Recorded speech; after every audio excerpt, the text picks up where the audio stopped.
بسم اللہ الرحمن الرحیم۔ انتخابات کے حوالے سے اتفاق اور اتحاد کی اشد ضرورت ہے۔ بعض جگہوں پر ایک عالم کھڑا ہوتا ہے اور دوسری طرف سے ایک ساتھی کھڑا ہو جاتا ہے دیندار، وہ اسٹیج پر اس عالم کی غیبت ہی کرتا ہے کہ مجھے ووٹ دو اور اس عالم کو ووٹ نہ دو، اور وہی عالم جو ہے 53,000 ووٹ لے لیتا ہے، اور دوسری طرف وہ آدمی 700 1,500 ووٹ لے لیتا ہے۔ اس کا نقصان یہ ہوتا ہے کہ ایک تو وہ غیبت اسٹیجوں پر کرتا ہے غیبت، دوسری بات یہ کہ اس نے جو 2,500-3,000 ووٹ لے لیے تو اپنے ساتھی عالم کو خراب کر دیے، اور اگر یہ غیبت نہ کرتا اور یہی ووٹ نہ لیتا تو دوسرا آدمی جیت جاتا۔ اگر ایک علاقے میں ایک عالم کھڑا ہے اور دوسرا کوئی دیندار دوست ہمارا ساتھی کھڑا ہے تو جرگے کر کر کر اس کو بٹھا دیا جائے، پیار و محبت سے، تشدد سے اور گالیاں اور غیبت دے کر نہیں، اس لیے کہ پھر وہ ضد اور انا آ جاتا ہے، تو اس سے جنا اس کو بچا دیا جائے تاکہ وہ بات مان لے۔ ایک آدمی کے پاس پیڈل ہے سائیکل نہیں، ایک کے پاس سائیکل ہے پیڈل نہیں، تو پیڈل والا ہی نہیں کہے گا مجھے اپنی سائیکل دے دو تاکہ میں روانہ ہو جاؤں، میں نے راجہ بازار جانا ہے، بلکہ سائیکل والا کہے گا برائے مہربانی پیڈل ہی ہے تو میرے پاس پوری سائیکل ہے، لہذا مجھے پیڈل دے دیجئے تاکہ میں راجہ بازار چلا جاؤں۔ تیسری بات یہ ہے کہ اگر ایک علاقے میں مثلا ہمارے وہ دشمن لوگ نہیں ہیں، فلانے اور فلانے اور فلانے، تو اس علاقے میں اس حوالے سے ہم محنت کیوں کرتے ہیں؟ سیاسی امور جو ہے اتبعوا السواد الاعظم کے حوالے سے حل کیے جائیں۔ جو بڑی جماعت ہے کوئی بات نہیں، آپ صبر فرما لیں، جماعت کے اندر اتحاد کے اندر رہتے ہوئے تنقید جاری رکھیں، جماعت سے نکل کر اپنی ترتیب اپنا سیٹ اپ نہ بنائیں، اس سے امت ٹوٹے گی، آپ کی قوت ٹوٹے گی۔ ولا تنازعوا فتفشلوا وتذهب ريحكم اے قوتكم، قوت خراب ہوگی۔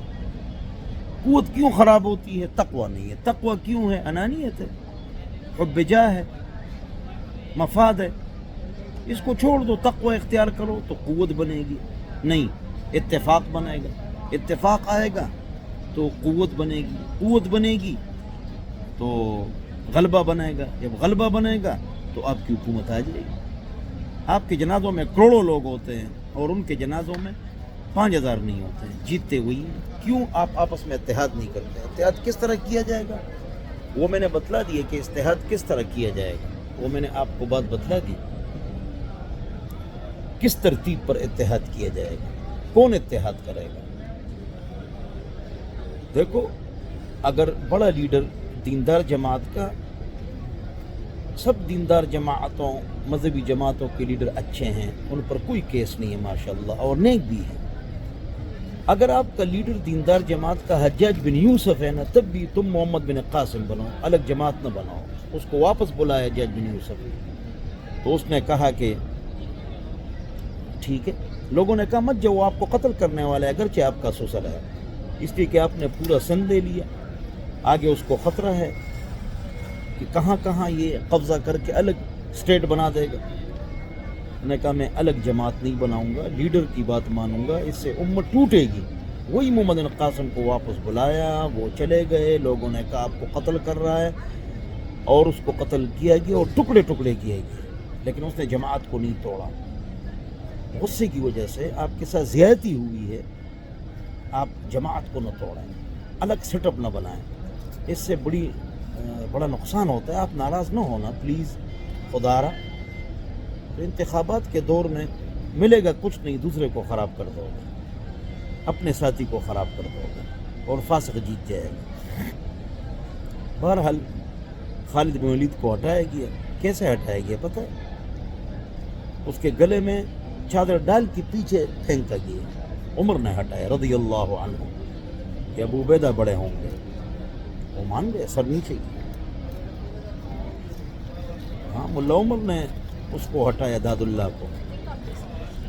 ٹھیک ہے, تو ہم کو چاہیے کہ ہم اتحاد اور اتفاق کو نہ چھوڑیں, اور ذاتی جو آپ کے فوائد ہیں, لوگ آپ کو مشورے دے رہے ہیں, اس پر بھی آپ نہ چلیں. آپ ولا تنازعوا فتفشلوا وتذهب ريحكم, اے قوتکم, اس کے خلاف نہ چلیں.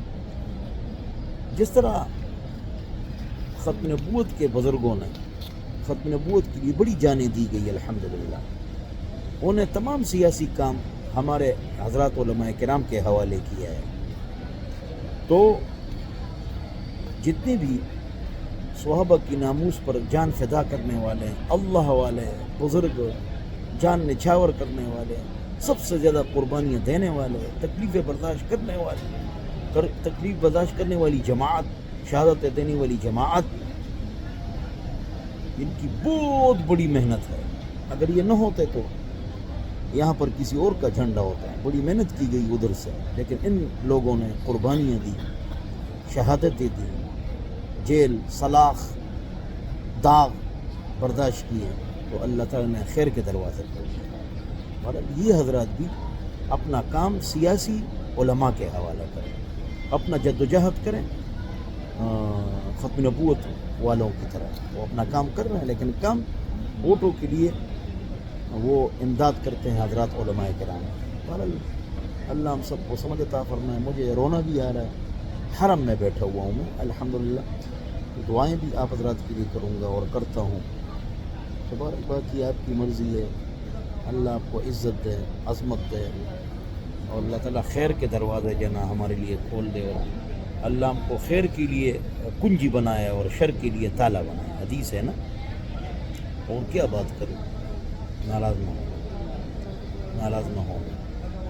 صحابہ کے ناموس کا بل پاس ہو گیا. حضرات علماء کرام سب کے دستخط ہوں گے, ہم سب ایک ہیں.